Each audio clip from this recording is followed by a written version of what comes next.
वाह।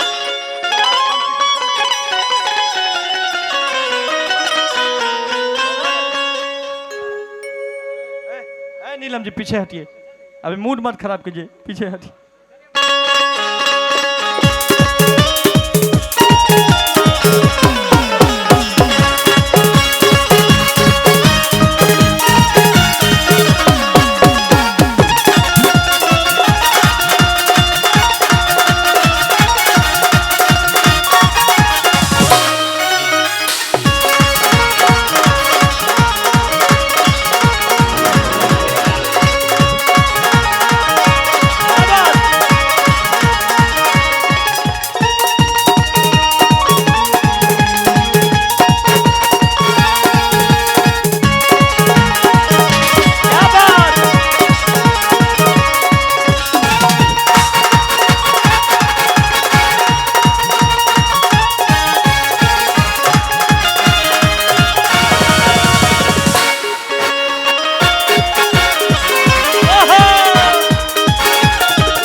वाह क्या बात है।